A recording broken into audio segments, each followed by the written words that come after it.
हैं और जहां पैसे दे रहे हैं। जब ये बात समझ में आती है तब शास्त्र का महात्म्य हृदय में आ जाता है। तस्मात् शास्त्रम प्रमाणम ते कार्याकार्य व्यवस्थित हो।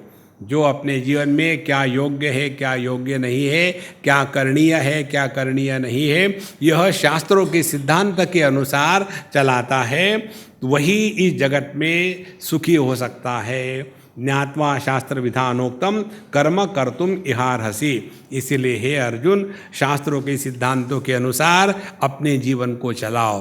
तो तुम्हारे लिए क्या है कि अब तुम युद्ध के मैदान में आए हो, यहाँ आने के बाद युद्ध करना ही तुम्हारा कर्तव्य कर्म है, उसको करो। यहाँ से भाग जाना ये तुम्हारा इस समय का कर्तव्य कर्म नहीं है। To conclude the whole thought, सबका समरी करनी हो तो यही है, जीवन में ऐसे जिए कि अंतःकरण पर किसी भी प्रकार के संस्कार मत होने दो। ध्यान से सुनना, अंतःकरण पर किसी भी प्रकार के संस्कार नहीं होने देने का तात्पर्य और प्रक्रिया क्या है, ये उदाहरण हमने आपको दिया है।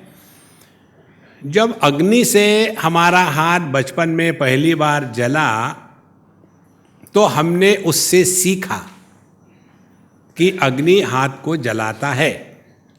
वो सीखने के कारण अग्नि के प्रति हमारे मन में राग भी नहीं है, द्वेष भी नहीं है। और फिर चूंकि हमने सीखा है तो अगली बार जब अग्नि के साथ हमारा संपर्क आता है तो उस समय हम इस ज्ञान का उपयोग करते हैं, क्योंकि हमने सीखा है। तो ऐसा जो व्यक्ति अपने हरेक अनुभूति से सीखता है, ही grows wise with every experience. और जो अपने ही अनुभूतियों से नहीं सीखता, उसको भगवान भी नहीं सिखा सकते। इसीलिए हम सबका गुरु यदि कोई हो तो अपना स्वयं का अनुभव है। देखो संतो, ये बहुत सिंपल टेक्निक है। जैसे आपको पता है कोई आदमी क्रोधी है, अब उससे सीख लो कि इस आदमी को इस कारण से क्रोध आता है, तो उससे वो चक्कर में मत पड़ना, खत्म हो गया। लेकिन उनको गुस्सा क्यों आता है, पूरा लाइफ क्यों क्यों क्यों क्यों करने में लगा दो। ये ऐसे ही होता है। इसीलिए संतो, every experience in our life is a spiritual test. Every experience. सभी साधु संत केवल अपने अनुभूतियों से ही सीखते हैं। पुस्तकों में जो होता है वो लिमिटेड होता है, और अंतःकरण से जो ज्ञान प्रकट होता है वो अनंत होता है। इस प्रकार से जैसा जैसा हम सीखेंगे अपने अनुभूतियों से, उसके लिए शास्त्रों का आधार ले, अपने जीवन को सुधारे। फिर आसुरी संपत्ति से हट करके हम दैवी संपत्ति में आ गए, और दैवी संपत्ति में आने के बाद काम क्रोध लोभ, ये तीन नीचे के जो चक्कर है, इन चक्कर के चक्रों से निकल गए, और उसके बाद साधक का जन्म हुआ।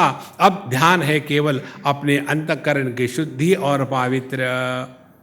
और भगवान शंकराचार्य शुद्ध अंतःकरण का अर्थ बताते हैं। शुद्ध अंतःकरण वो होता है जिसमें तत्व जिज्ञासा प्रकट होती है कि हम कौन है, ये दुनिया क्या है, ईश्वर कौन है, आध्यात्मिक साधना किसको कहते हैं। जब यह जिज्ञासा प्रकट होने लग गई तब समझ लेना अपना अंतःकरण शुद्ध हो गया। उसके बाद तो अपने आप गाड़ी चलती रहती है, फिर कुछ करने की जरूरत नहीं।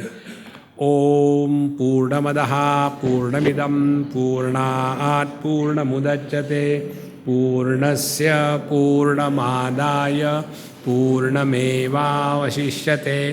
ओम शांति शांति शांति। हरि ओम। श्री गुरुभ्यो नमः। हरि ओम।